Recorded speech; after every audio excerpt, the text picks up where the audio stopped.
अपना समा गवा बैठते हैं। भाई गुरदास उन्हां बारे कहते ने, पूछत है पथक ते मार्ग ना धरे पग, प्रीतम के देश कैसे बातन से जाइए। ये हुण गल्लां नाल किवें पहुंचे, किवें पहुंचे। तुसी आखोगे एक दफ़ा दे सुनन नाल खेड बन जाती है। हाँ, एक दफ़ा दे सुनो, सारी दुनिया बदल जाती। लखां दफ़ा बोलण नाल मन की दुनिया नहीं बदलेगी। ये भी अर्ज करा, मैनू गालबन 48 साल कथा करदियां हो गए। जिंदगी का बहुत वड्डा भाग इस लाइन च मैं बतीत किया। बड़े लंबे समय तो बाद ये गल मेरी समझ आई। लोग कथा पे करते हैं, कीर्तन पे करते हैं, सुनते पे ने, कोई आनंद होवे, खेड़ा होवे, खुशी होवे, समाधि होवे, महारस होवे तो है नहीं। तो खेड़ कुछ होर होवेगी, गल कुछ होर होवेगी। फिर जो कुछ मेरी समझ च आया सब तैयारी है चलन दी, चलना नहीं है, नहीं है। चलना की है, मन सुने। एक दफ़ा मन सुने, मन निर्मल हो जाएगा।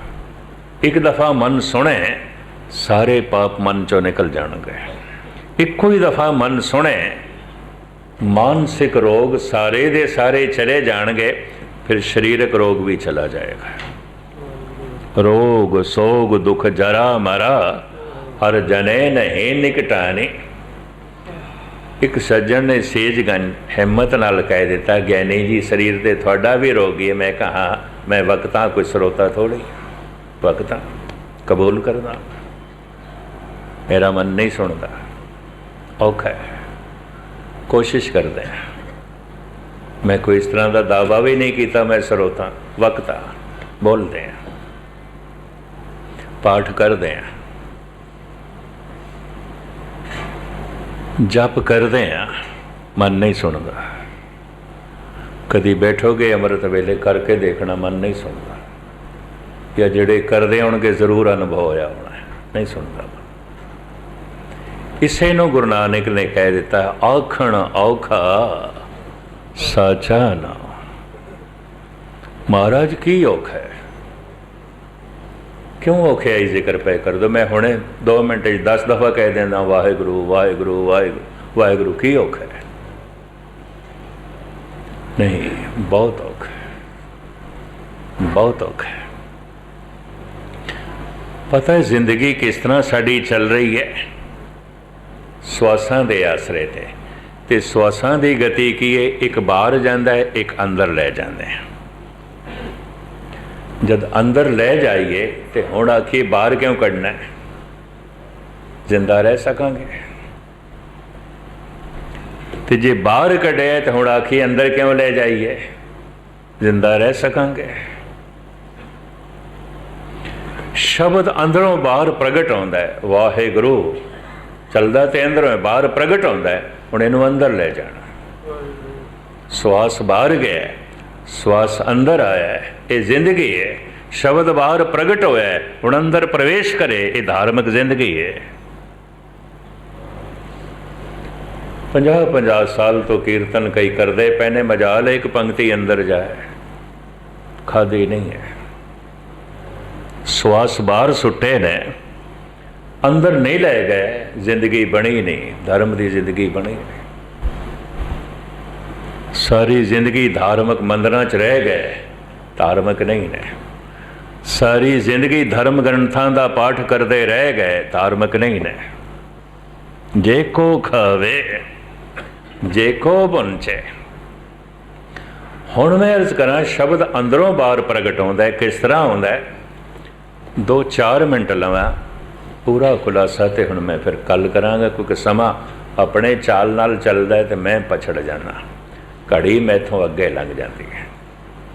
जिस वक्त बोलन का ख्याल आवे ना अंदर, पवन नाभि नाल टकरांदी है, पवन हवा नाभि नाल टकरांदी। ਪਤਾ ਹੈ ਭਾਰਤ ਦੇ ਚ ਨਾਭੀ ਨੂੰ ਕੀ ਕਹਿੰਦੇ ਨੇ? ਧਰਮ ਗ੍ਰੰਥਾਂ ਦੇ ਚ ਨਾਭੀ ਨੂੰ ਕੀ ਕਹਿੰਦੇ ਨੇ? ਧੁਨੀ। ਤੇ ਧੁਨੀ ਦੇ ਅਖਰੀ ਅਰਥ ਕੀ ਨੇ? ਜਿੱਥੋਂ ਧੁਨ ਉੱਠਦੀ ਹੈ, ਧੁਨ ਉੱਠਦੀ ਹੈ, ਧੁਨੀ। ਧੁਨ ਨੂੰ ਜ਼ਬਾਨ ਪ੍ਰਗਟ ਕਰਦੀ ਹੈ, ਉੱਠਦੀ ਹੈ ਧੁਨੀ ਤੋਂ, ਹੈ ਨਾਭੀ ਤੋਂ। ਇਸ ਨਾਲ ਤੇ ਹੁਣ ਸਾਇੰਟਿਸਟ ਸਹਿਮਤ ਨੇ। ਜ਼ਬਾਨ ਤੇ ਸਿਰਫ ਪ੍ਰਗਟ ਕਰਦੀ ਹੈ, ਜ਼ਬਾਨ ਤੋਂ ਉੱਠਦੀ ਨਹੀਂ ਹੈ। ਇਤਨੀ ਵੀ ਮਰਜ਼ ਕਰਦੇ ਹਾਂ। ਜਿਵੇਂ ਕੜਛੀ ਦਾਲ ਪਰੋਸ ਰਹੀ ਹੈ, ਪਰ ਨਿਕਲਦੀ ਤੇ ਬਾਲਟੀ ਚੋਂ ਪਈ ਹੈ, ਭਾਂਡੇ ਚੋਂ ਪਈ ਹੈ, ਪਤੀਲੇ ਚੋਂ ਪਈ ਹੈ। ਸਿਰਫ ਜ਼ਬਾਨ ਇੱਕ ਕੜਛੀ ਹੈ, ਸ਼ਬਦ ਨੂੰ ਬਾਹਰ ਪ੍ਰਗਟ ਕਰ ਰਹੀ ਹੈ। ਇਹ ਵੀ ਮਰਜ਼ ਕਰਦੇ ਹਾਂ। ਇਹ ਆਵਾਜ਼ ਜ਼ਬਾਨ ਚੋਂ ਨਿਕਲ ਨਹੀਂ ਰਹੀ, ਜ਼ਬਾਨ ਨਹੀਂ ਇਸ ਨੂੰ ਬਣਾ ਰਹੀ, ਜ਼ਬਾਨ ਪ੍ਰਗਟ ਕਰ ਰਹੀ ਹੈ। ਜਿਵੇਂ ਕੜਛੀ ਵੰਡ ਰਹੀ ਹੈ, ਪਰ ਇਹ ਸਭ ਕੁਝ ਕੜਛੀ ਨੇ ਨਹੀਂ ਬਣਾਇਆ, ਵੰਡ ਰਹੀ ਹੈ, ਦੇ ਰਹੀ ਹੈ। ਕੜਛੀ ਚਾਹੀਦੀ ਹੈ, ਜ਼ਬਾਨ ਚਾਹੀਦੀ ਹੈ। ਜ਼ਬਾਨ ਦੀ ਬੜੀ ਵਹਿਮ ਹੈ। ਸ਼ਬਦ ਉੱਠਦਾ ਹੈ ਨਾਭੀ ਤੋਂ, ਸ਼ਬਦ ਪ੍ਰਗਟ ਹੁੰਦਾ ਹੈ ਜ਼ਬਾਨ ਤੋਂ। ਜੈਸੇ ਬੋਲਣ ਦਾ ਖਿਆਲ ਪੈਦਾ ਹੁੰਦਾ ਹੈ, ਬੋਲਣਾ ਹੈ, ਕੁਝ ਕਹਿਣਾ ਹੈ, ਪਵਨ ਨਾਭੀ ਨਾਲ ਟਕਰਾਉਂਦੀ ਹੈ, ਨਾਭ ਖੁੱਲ੍ਹਦੀ ਹੈ, ਥੋੜ੍ਹੀ ਜਿਹਾ ਖੁੱਲ੍ਹਦੀ ਹੈ, ਇੱਥੋਂ ਧੁਨ ਉੱਠਦੀ ਹੈ। ਇਹਨੂੰ ਕਹਿੰਦੇ ਨੇ ਪਰਾ। ਇਸ ਧੁਨ ਦਾ ਨਾਂ ਹੈ ਪਰਾ। ਇਹ ਧੁਨ ਫਿਰ ਉੱਪਰ ਉੱਠ ਕੇ ਹਿਰਦੇ ਤੱਕ ਪਹੁੰਚਦੀ ਹੈ, ਇਹਨੂੰ ਕਹਿੰਦੇ ਨੇ ਪਸੰਤੀ। ਇੱਥੇ ਇਸ ਨੂੰ ਅੱਖਰ ਮਿਲਦੇ ਨੇ। ਇੱਥੋਂ ਉੱਠ ਕੇ ਪਹੁੰਚਦੀ ਹੈ ਕੰਠ ਤੱਕ, ਪੂਰਾ ਵਾਕ ਬਣ ਜਾਂਦਾ ਹੈ। ਇਹਨੂੰ ਕਹਿੰਦੇ ਨੇ ਮਧਮਾ। ਜ਼ਬਾਨ ਉਸੇ ਨੂੰ ਪ੍ਰਗਟ ਕਰ ਦਿੰਦੀ ਹੈ, ਉਹਨੂੰ ਕਹਿੰਦੇ ਨੇ ਬੈਖਰੀ। ਇਹ ਚਾਰ ਪੜਾਅ ਨੇ। ਬੜੀ ਤੇਜ਼ੀ ਨਾਲ ਅੰਦਰ ਪ੍ਰਕਿਰਤੀ ਕੰਮ ਕਰਦੀ ਹੈ।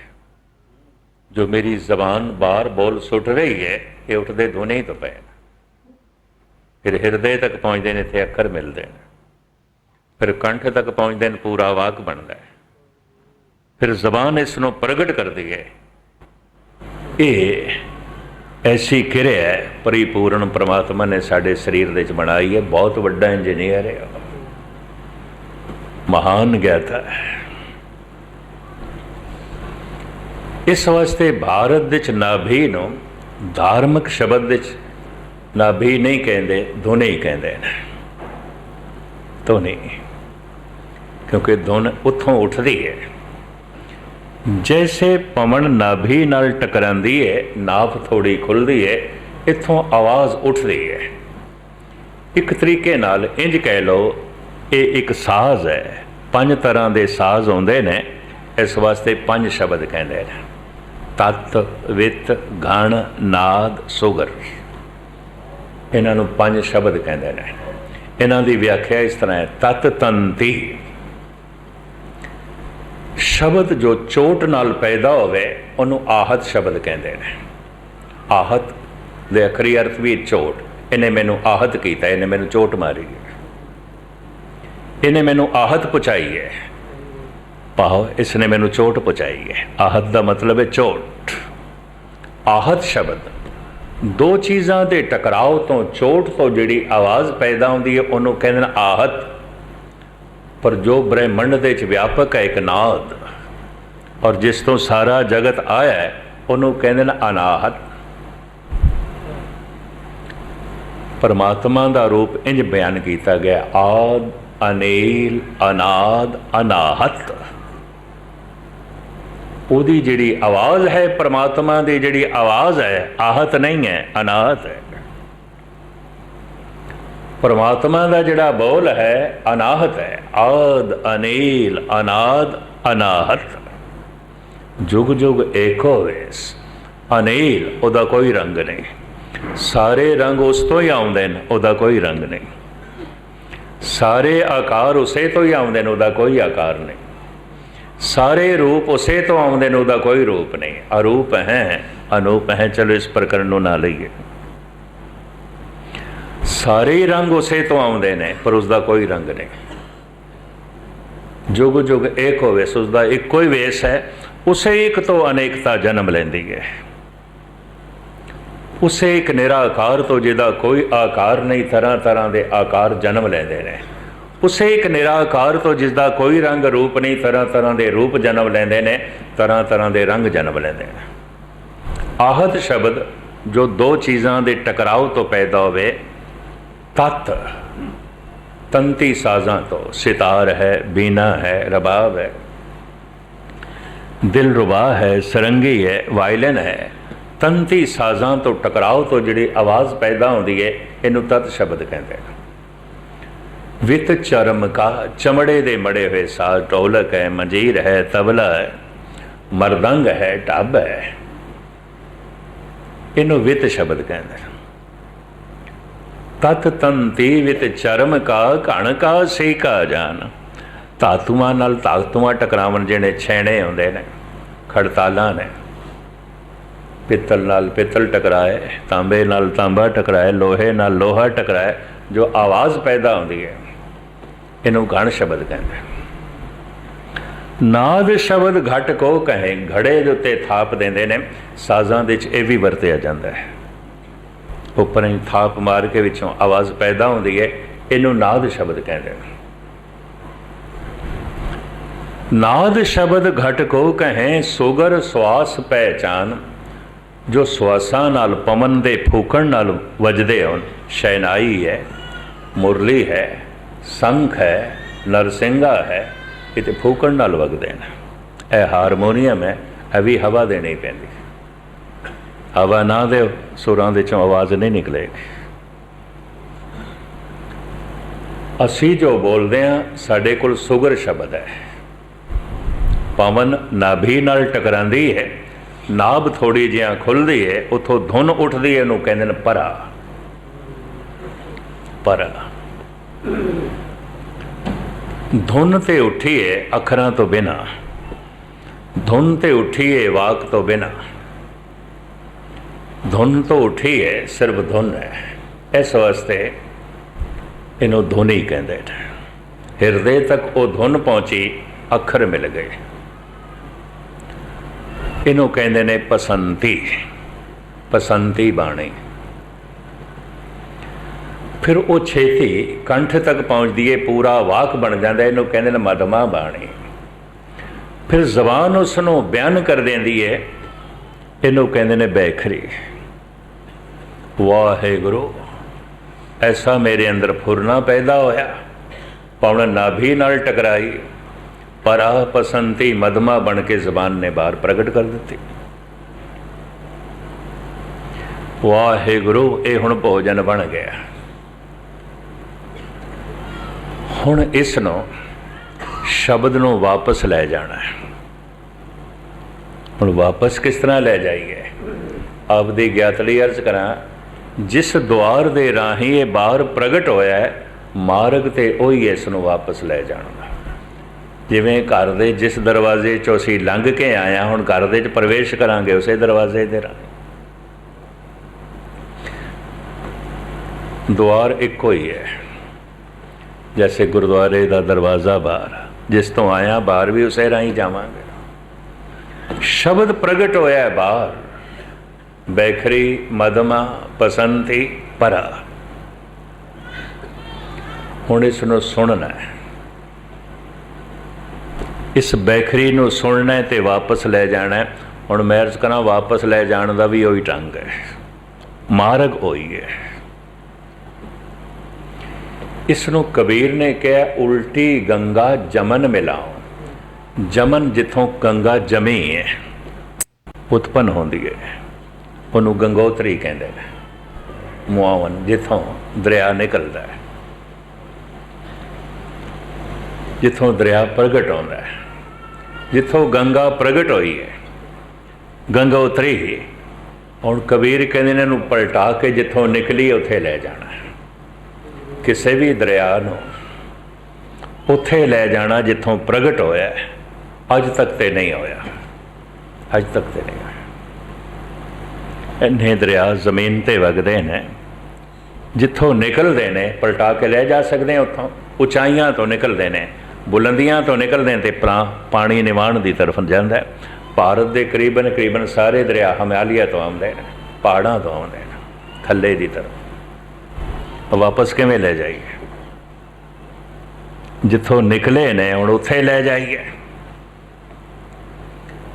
ये धुन जिथों प्रगट हुई है, किथों प्रगट हुई है? नाभि तो, धुनी तो, इन्हू उत्थे ही लै जाना है। उल्टी गंगा जमन मिला, बस ऐ काम औखा है। आखण औखा साचा नाम, जिस दिन करोगे ना, दुनिया च कोई काम इतना औखा नहीं जितना ये है।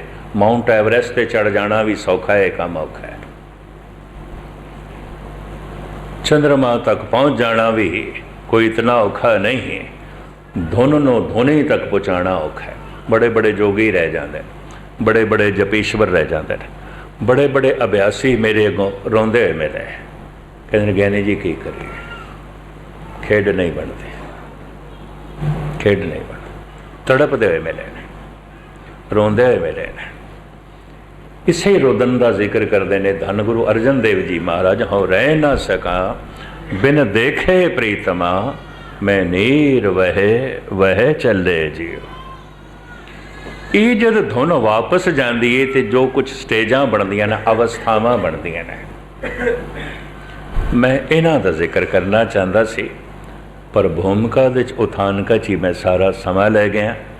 एक एक अवस्था बड़ी महान है। जिवें ये धुनी तो, नाभि तो धुन उठी, इन्हां दे नाम ने परा, पसंती, मधमा, बैखरी। जदे धुन वापस जावे, मधमा, पसंती ते बैखरी बने, फिर भी कुछ अपनियां अवस्थावां ने उन्होंने भगतां ने नाम दिते हैं, उसका बकायदा जिक्र है।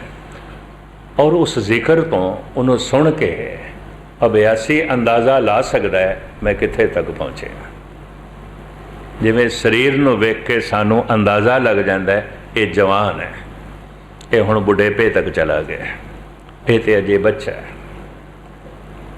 इसकी सुरत कित्थे तक पहुँची है, इसका ध्यान कित्थे तक पहुँचे है, शब्द का प्रवेश कित्थे तक होया है, ये खुद नूं पता चलेगा, दूजे नूं नहीं, दूजे नूं नहीं।